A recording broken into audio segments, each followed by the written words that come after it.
Hi everyone, my name is Anuj Kumar Shrestha. तपाईहरुलाई यो video tutorial सिरिजमा चाहिँ विशेष त डाटाबेस डिजाइन सम्बन्धी केही कुराहरू म भन्न गएको छु। जुन अनलाइन फ्लावर शप जुन हाम्रो प्रोजेक्ट गर्न गएको छौँ, यसको लागि हामीले चाहिने टेबलहरू मैले अलरेडी क्रिएट गरिसकेको छु र यसको बारेमा थोरै म तपाईहरुलाई एक्सप्लेन गर्न चाहन्छु। फर्स्ट अफ अल हामीले चाहिँ क्याटेगोरी भन्ने टेबलबाट स्टार्ट गरौँ। क्याटेगोरी भन्ने टेबलमा चाहिँ नर्मली मैले तीनटा कोलम बनाएको छु। एउटा क्याटेगोरी आइडी, नेम र डिस्क्रिप्सन। त्यो क्याटेगोरी भन्नाले जस्तै फ्लावरको कुरा गर्नु पर्दाखेरि हामीसँग डिफ्रेन्ट क्याटेगोरी हुन सक्छ, like tulips, like the rose, like lilies, हैन, डिफ्रेन्ट टाइपको क्याटेगोरीको फ्लावर हुन सक्छ। सो यो टेबलमा चाहिँ क्याटेगोरी फ्लावरको क्याटेगोरीहरू रहनेछ। र त्यसै गरी प्रोडक्ट भन्ने टेबलमा गएर हेर्नुभयो भने तपाईँले यसमा product ID, name, price, quantity, status, photo, special, description र क्याटेगोरी आइडी छ। ओके, सो क्याटेगोरी आइडी भनेको चाहिँ हाम्रो यो जुन प्रोडक्ट भन्ने टेबलमा क्याटेगोरी आइडी जुन चाहिँ हाम्रो के छ, क्याटेगोरीसँग फरेन की रिलेसनसिप इस्टाब्लिस गरेको छ। यसमा जुन प्रोडक्टको नेममा चाहिँ यो जुन प्रोडक्ट आइडी भनेको प्राइमरी के हुन्छ हैन। त्यसै गरेर नेममा चाहिँ जस्तै एक्जाम्पलको लागि रोज भन्ने एउटा क्याटेगोरी छ भने रोज भन्ने क्याटेगोरीमा चाहिँ हैन रेड रोज हुनसक्छ हैन, त्यसै गरी व्हाइट रोज हुनसक्छ। यो चाहिँ नेममा आएर बस्छ।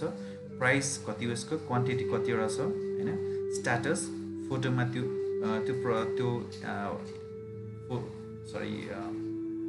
फ्लावरको इमेज हैन।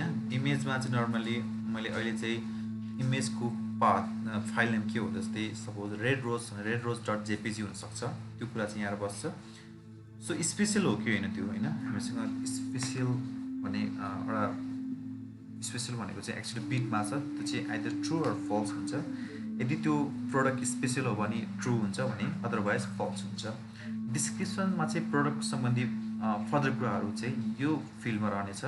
क्याटेगोरी आइडी त फरेन की कुरा जुन अघि नै मैले भनिसकेको छु। ओके, त्यसै गरी हामीसँग अर्को भनेको कस्टमरको टेबल छ। कस्टमरको टेबलमा चाहिँ कस्टमरको आइडी, कस्टमरको नेम, पासवर्ड हैन, email, phone number, website, company address हैन, कस्टमरको इन्फर्मेसन, अरू अन्य इन्फर्मेसन छ भने हामीले यो फिल्डहरू यहाँ एड गर्न सक्छौँ। ओके, त्यसै गरी हाम्रो अर्डर, कस्टमरले जब साइटमा गएर उसले अर्डर गर्छ हैन, अर्डर गरेपछि उसको इन्फर्मेसन रहनको लागि चाहिँ यो चाहिँ मास्टर टेबलको रूपमा रहन्छ।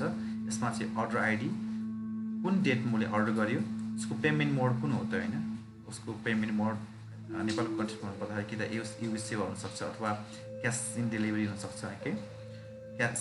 त्यसै गरी त्यो अर्डरको स्ट्याटस के छ हैन। त्यसै गरी यो टेबलमा चाहिँ कस्टमरको पनि रिलेसनसिप छ, किनकि कुन कस्टमरले चाहिँ अर्डर गर्न गएको छ यो चाहिँ हाम्रो अर्डर भन्ने टेबलमा आएर बस्छ। यो जुन फरेन की, यसको फरेन की इस्टाब्लिस भएको छैन। So I'm going to establish the foreign key. तपाईँ यदि फरेन की युज गर्न आउँदैन भने तपाईँले यसबाट तपाईँले बुझ्न सक्नुहुन्छ। सो यो कस्टमर आइडीमा जाने, राइट क्लिक गर्ने, रिलेसनसिप, त्यसै गरेर ओके यो जुन ओके यहाँ यसमा जाउँ। यहाँ गएर हामीले जुन यहाँ सिलेक्ट गरौँ, त्यसपछि यो जुन अर्डर आइडी छ यसमा जुन फरेन की भनेको अर्डर छ भने प्राइमरी की के हुनसक्छ भन्दाखेरि तपाईँको चाहिँ कस्टमर आइडी। ओके, सो यसरी पहिला फर्स्टमा त कस्टमर टेबल कुन हो, प्राइमरी की टेबल चुज गर्नु पऱ्यो।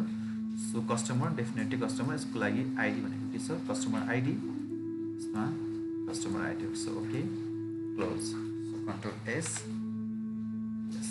ओके, अलराइट, यो भनेको चाहिँ हाम्रो कस्टमर अर्डरको लागि भयो भने अर्डरको डिटेल, जस्तै सपोज राम भन्ने कस्टमरले चाहिँ अर्डर गरेको छ, उसले चाहिँ 5वटा प्रडक्ट किन्न गरेको छ भने उसको डिटेल भनेको चाहिँ अर्डर डिटेलमा आएर बस्छ। यसमा कुन प्रडक्ट किनेको हो, प्राइस कति हो, क्वान्टिटी कति हो हैन, र यसको फरेन की रिलेसनसिप भनेको अर्डरसँग बसिरहेको हुन्छ। एउटा अर्डरमा तपाईँको मल्टिपल प्रडक्टहरू उसले किन्न सकेको हुनसक्छ हैन। सो एउटा अर्डरको रिक्वेस्टमा मल्टिपल प्रडक्ट हाम्रो के हुनसक्छ, आउनसक्छ। ओके, सो यसलाई हामी यसको डाटाबेस डायग्राम हेर्नु पऱ्यो भने तपाईँले टेबलमा जाने, सरी हाम्रो डाटाबेस डायग्राममा जाने, राइट क्लिक गर्ने, न्यू डाटाबेस डायग्राम, र यसको यो यिनीहरू टेबल बिचमा कस्तो रिलेसनसिप छ भने तपाईँले हेर्न मन छ भने सिलेक्ट गर्ने र एड गर्ने। ओके, यहाँ गएर हेर्नु भने तपाईँले चाहिँ टेबल हामीसँग डाटाबेसमा भएको टेबल बिचको रिलेसनसिपहरू के छ भनेर तपाईँले यसरी हेर्न सक्नुहुन्छ होइन। साना परेर म तपाईँलाई देखाउँछु। हेर्नुहोस् त, यसले क्याटेगोरी भन्ने टेबल र प्रोडक्ट भन्ने टेबल बिचको रिलेसनसिप यस्तो छ। क्याटेगोरी प्रोडक्ट रिलेसनसिप इस्टाब्लिस भएको छ। त्यसै प्रोडक्टको रिलेसनसिप भनेको अर्डर डिटेल्ससँग पनि छ होइन। त्यसै गरी हेर्नुहोस् त, अर्डर र अर्डर डिटेलको रिलेसनसिप पनि छ, अर्डरसँग कस्टमरको रिलेसनसिप पनि छ। यसरी हाम्रो रिलेसनसिपहरू मजाले हेर्न सक्छौँ।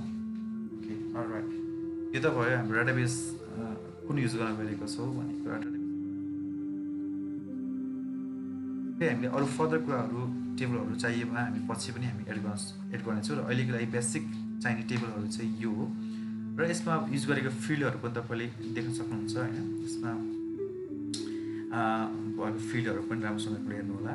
र मेन कुरा भनेको कुन फिल्डमा नल एलाउ गर्ने भन्ने कुरा पनि विशेष कुरा हुनसक्छ। त्यो पनि तपाईँले ध्यान दिएर सिलेक्ट गर्नुपर्ने हुन्छ। र फरेन की इस्टाब्लिस गर्ने बेलामा त्यो कुरा पनि एकदमै तपाईँले केयरफुल हुनुपर्ने हुन्छ।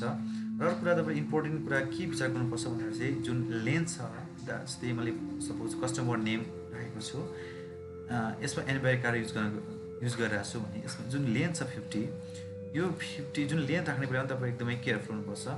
किनकि जस्तै सपोज इक्जाम्पलको लागि कस्टमर नेम तपाईँले 10 क्यारेक्टर राख्नुभएको छ इक्जाम्पलको लागि, तर तपाईँको नाम चाहिँ सपोज कुनै पनि कस्टमरको नाम सपोज लामो छ, 10 क्यारेक्टरभन्दा बढी छ भने त्यस्तो अवस्थामा चाहिँ तपाईँको प्रब्लम हुनसक्छ। तपाईँको फुल नाम नआइकन ट्रङ्केट भएर 10 क्यारेक्टरसम्म आउँछ, त्योभन्दा पछाडिको चाहिँ के हुन्छ, ट्रङ्केट हुन्छ। So you have to be very careful while selecting the length of this character. Okay, तपाईँले यस्तो कुराहरू पनि विचार गर्नुपर्ने हुन्छ।